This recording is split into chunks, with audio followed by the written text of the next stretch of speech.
What happens when 8 of the deadliest martial artists in America corner one man and demand he prove his revolutionary philosophy? Most would run, some would fight. Bruce Lee did something that changed martial arts forever. Oakland, California, September 12, 1969. A traditional dojo filled with black belts from 8 different styles. What started as a peaceful demonstration turned into a 4-minute masterclass that converted enemies into students. But nobody expected what Bruce Lee would reveal about the hidden weakness in every traditional martial art. Let's rewind. Oakland, California, Dragon's Den Martial Arts Academy. Friday evening, 7:30 p.m., September 12, 1969. The building is a converted warehouse in an industrial district, brick walls lined with weapons, mirrors covering one entire wall, heavy bags hanging like silent sentinels in the corners. The smell of liniment oil, leather, and decades of sweat permeates the air. This is not some suburban McDojo with carpet and motivational posters. This is where serious martial artists come to test themselves against reality. Tonight, the dojo hosts something unprecedented. A gathering of masters, 8 black belts, each representing a different style, each carrying the pride and tradition of their lineage. They've come from across the Bay Area, from San Francisco's Chinatown, from Berkeley's University District, from San Jose's Japanese community. All because word has spread about Bruce Lee's controversial statements. His claim that traditional martial arts are incomplete, outdated, trapped by rigid forms that fail in real combat. The 8 men waiting in the dojo represent centuries of combined training. Takeshi Yamamoto, 6th degree Shotokan Karate, 45 years old, trained in Okinawa under masters who learned directly from Funakoshi himself. His knuckles are scarred from years of Makiwara board training, his stance so rooted, it seems carved from stone. Michael Chen, 4th degree Wing Chun, inheritor of techniques passed down through Ip Man's lineage, hands conditioned to trap and strike with surgical precision. Robert Martinez, 5th degree Tai Kwon Do, his legs weapons of devastating flexibility and power, capable of kicks that could shatter boards at head height. David Kim, 3rd degree Hapkido master, specialist in joint locks and pressure point manipulation, his quiet demeanor hiding the ability to control an opponent's body like a marionette. James Thompson, 4th degree Judo, 220 pounds of throwing power, arms thick as tree branches from a lifetime of gripping and grappling. Stephen Wong, 6th degree Kung Fu, master of the Tiger style, his forms flowing like deadly dance, each movement containing the potential for bone-breaking strikes. Antonio Silva, 5th degree Aikido, philosopher-warrior, who speaks of blending with an attacker's energy while demonstrating throws that send grown men flying through the air. And finally, the youngest, Tommy Nguyen, 22 years old, 3rd degree Kempo, fast as lightning, hungry to prove his worth among these legends. 8 different styles, 8 different approaches to combat, 8 proud traditions, each claiming to hold the ultimate truth about fighting, and all of them angry. Angry at Bruce Lee's public statements dismissing traditional forms as the classical mess. Angry at his philosophy of absorbing what is useful and rejecting what is useless. Angry at this upstart who dares to say their lifelong dedication is insufficient. The meeting was arranged by Michael Chen, whose Wing Chun school in Chinatown had become the unofficial headquarters for traditionalists upset by Bruce's growing influence. The letter had been formal, respectful, but the message was clear. Mr. Lee, we request a demonstration of your claims. Show us how your Jeet Kune Do philosophy defeats the martial arts that have been proven in combat for centuries. Show us or stop talking. Bruce arrives at exactly 8 p.m. He parks his yellow Porsche outside the warehouse, steps out wearing simple black pants, black t-shirt, and canvas shoes. No GI, no belt, no ceremonial uniform. He's 29 years old, 5 feet 7 inches, 135 pounds of lean muscle and nervous energy. He's been training since 4 a.m., practicing his footwork, refining the 1-inch punch, working on the trapping range that bridges striking and grappling. His knuckles are swollen from heavy bag work, his lower back tight from stretching routines that push human flexibility to its limits. He pauses at the entrance, feeling the weight of what's about to happen. Inside that building wait 8 masters, 8 different ways of thinking about combat, 8 opportunities to prove his philosophy or be proven wrong. There's no camera crew, no publicist, no safety net, just Bruce Lee and the accumulated martial arts wisdom of 3 continents. He pushes open the door. The energy inside hits him immediately. 8 men arranged in a semicircle, each in their traditional uniform, each standing in their signature stance. The atmosphere is electric with tension, respect, and barely contained aggression. These are not thugs looking for a street fight. These are masters who have dedicated their lives to perfection, who have earned their rank through years of discipline and sacrifice. Their very presence is a challenge. Michael Chen steps forward, bows formally. "Mr. Lee, thank you for accepting our invitation." Bruce returns the bow, equally formal. "Thank you for hosting me. I understand you have questions about my approach to martial arts." "Not questions," says Takeshi Yamamoto, his Japanese accent thick with authority. "Demands for proof. You say traditional karate is limited. Show us these limitations." "You claim Wing Chun incomplete," Michael Chen adds, his voice carrying the pride of his lineage. "Demonstrate this incompleteness." One by one, each master voices their challenge. Their styles have been tested in combat for generations.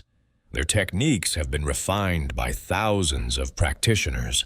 What gives this young Chinese American the right to dismiss their life's work? Bruce listens without defending, without arguing. He understands their anger because he respects their dedication. These are not the enemies of martial arts. They are its guardians, protecting traditions that contain real wisdom. But protection can become prison. Preservation can prevent evolution. "I don't want to fight you," Bruce says quietly. "I want to learn from you, but I also want to show you something you might not have considered." He moves to the center of the dojo, gestures for them to form a circle around him. "Each of you represents mastery of your art. Your techniques are flawless within their context. But what happens when that context changes? What happens when the rules you've trained for don't apply?" Stephen Wong, the Tiger Kung Fu master, frowns. "Our arts have no rules. They are for combat, not sport." "Show me," Bruce replies simply. Stephen Wong steps forward, drops into the low tiger stance that has been his signature for 20 years. His hands curl into claws, his muscles coil with potential energy. He launches forward with a tiger claw strike, aiming for Bruce's throat. The technique is perfect, explosive, devastatingly fast. Bruce doesn't block, doesn't counter. Instead, he steps offline at an angle that makes Stephen's perfect technique miss by inches. As Stephen's momentum carries him forward, Bruce's hand touches his shoulder, not striking, just guiding, redirecting Stephen's energy until the Kung Fu master stumbles past him into empty air. "Your technique was flawless," Bruce says as Stephen recovers, "but it assumed I would be where you expected me to be. What if I'm not?" Robert Martinez, the Tai Quan. Do Master shakes his head. "Footwork, that's basic footwork. Try this." He launches a high kick, lightning fast, aimed at Bruce's head. His flexibility is extraordinary, his power evident in the whistle of his leg cutting through air. Bruce ducks under the kick, but as he does, he steps forward, closing the distance. Suddenly, Robert's greatest weapon, his leg, becomes a liability. He's standing on one foot, off balance, while Bruce is inside his range. Bruce doesn't strike. He simply places his hand on Robert's standing leg and applies gentle pressure. Robert hops backward, trying to regain balance, but the moment of vulnerability has been demonstrated. "Your kick was beautiful," Bruce acknowledges. "But what happens when someone doesn't stay at kicking distance? What happens when they crowd you?" The demonstration continues. Each master steps forward, demonstrates their art's finest techniques. David Kim attempts joint locks, but Bruce's sensitivity training allows him to feel the attack before it fully develops, to blend and escape before the lock can be applied. James Thompson tries to establish grips for throwing, but Bruce's understanding of trapping range means he can strike while preventing the grappling engagement Thompson needs. Antonio Silva attempts to blend with Bruce's energy and redirect it, but Bruce gives him nothing to blend with, no committed attacks to use against him. Tommy Nguyen tries to overwhelm Bruce with speed and combinations, but Bruce's economy of motion means he moves less to achieve more, conserving energy while Tommy exhausts himself. But here's what makes this demonstration extraordinary. Bruce never humiliates, never dominates, never makes any master look foolish. Instead, he shows them possibilities. Each time he evades or neutralizes a technique, he explains what he's doing and why. Each demonstration becomes a teaching moment. "Look," Bruce says after Takeshi Yamamoto's perfect reverse punch slides harmlessly past his moving target. "Your punch has devastating power. Your form is textbook, but you chamber here."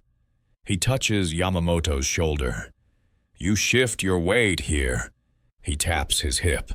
"You focus your eyes here." He points to where the punch is aimed. "By the time your fist moves, I already know where it's going." The 8 masters begin to understand. This isn't about their techniques being wrong.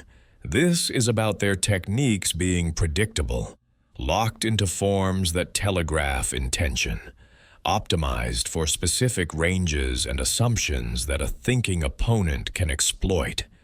"But," Bruce continues, and his voice carries a new intensity, "each of your arts contains pieces of the puzzle.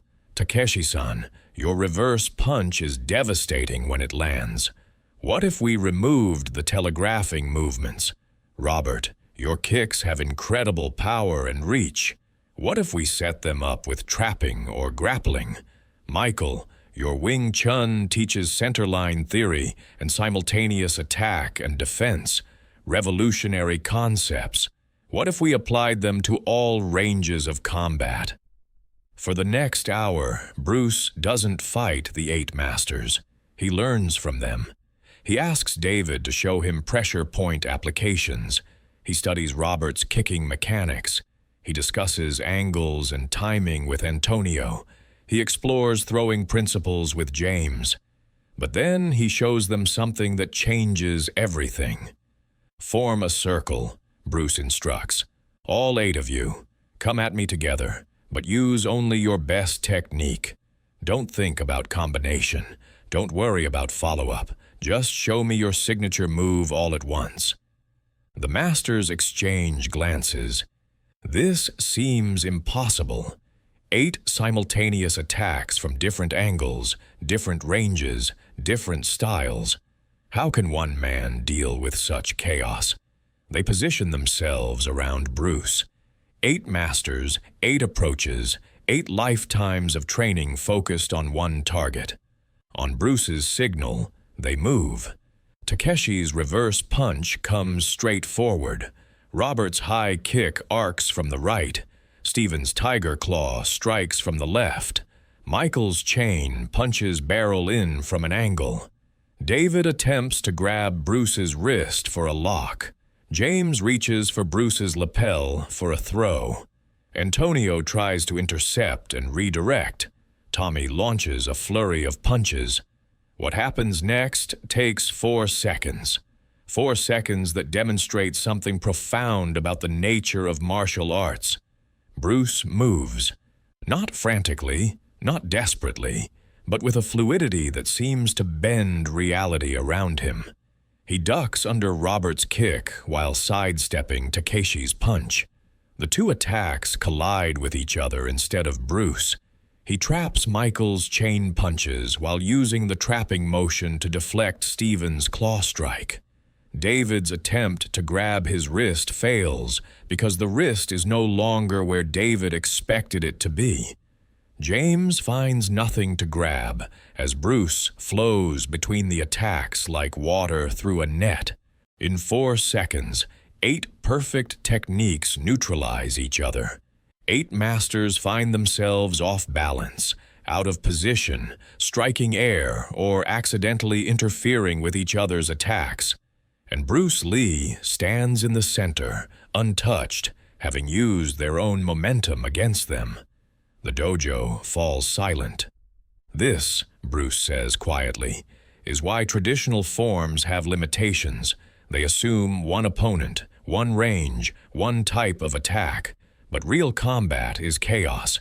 You cannot meet chaos with rigid structure. You must become the chaos. He looks around the circle of masters, sees not defeat in their eyes, but understanding, recognition, the dawning realization that everything they thought they knew about combat was just the beginning of what they could know. "I'm not here to destroy your arts," Bruce continues. "I'm here to liberate them. Your techniques are powerful, your knowledge is deep, but you've been thinking inside boxes. What if there were no boxes? What if we took Takeshi's power, and Robert's flexibility, and Michael's centerline theory, and David's pressure points, and James's throwing principles, and Stephen's flowing movement, and Antonio's redirection, and Tommy's speed, and combine them into something new?" The transformation begins that night. 8 masters who came to challenge Bruce Lee leave as his students, not because he defeated them, but because he showed them a larger world, a world where their individual mastery becomes part of something greater. Takeshi Yamamoto stays after the others leave. He's 45 years old, has been training for 30 years, holds a position of respect in the traditional karate community. But tonight, he feels like a beginner again. "How do I learn this?" he asks Bruce. "By unlearning first," Bruce replies. "You know how to throw a perfect reverse punch. Now learn to throw it without the perfect form. Keep the power, lose the telegraphing. Keep the technique, lose the predictability." Over the following months, all 8 masters return, some weekly, some daily. Michael Chen eventually closes his traditional Wing Chun school and opens a new academy teaching Jeet Kune Do concepts. Robert Martinez integrates Bruce's footwork into his Tai Kwon Do, becoming one of the first tournament fighters to successfully blend styles. David Kim's understanding of pressure points, freed from traditional applications, revolutionizes his effectiveness. Years later, when Bruce Lee becomes a global icon, when his movies reach millions and his philosophy spreads worldwide, these 8 masters become the foundation of his teaching legacy. They become the proof that traditional martial arts and revolutionary thinking can coexist, can strengthen each other. But on that September night in Oakland, they are simply 8 proud men, learning that mastery is not a destination, it's a journey. And Bruce Lee has shown them that the journey is far longer and more wonderful than they ever imagined. Tommy Nguyen, now 75 years old, still teaches in Oakland. On his wall hangs a photograph from that night, all 9 men standing together after the demonstration. Bruce in the center, the 8 masters around him, all smiling. Under the photograph, a handwritten note from Bruce. To 8 masters who had the courage to question, the wisdom to listen, and the strength to evolve. This is how martial arts grows. When students ask about that night, Tommy tells them, "We came to test Bruce Lee. Instead, he tested everything we thought we knew. We came to defend our arts. Instead, he freed them." That's the difference between being a martial artist and being a master. A martial artist knows their style. A master knows there are no styles. Only truth, only effectiveness, only the endless journey of discovery. 4 minutes that changed 8 lives. 4 minutes that proved Bruce Lee's greatest victory was not defeating his opponents, but transforming them into allies. That's not kung fu. That's not karate. That's mastery.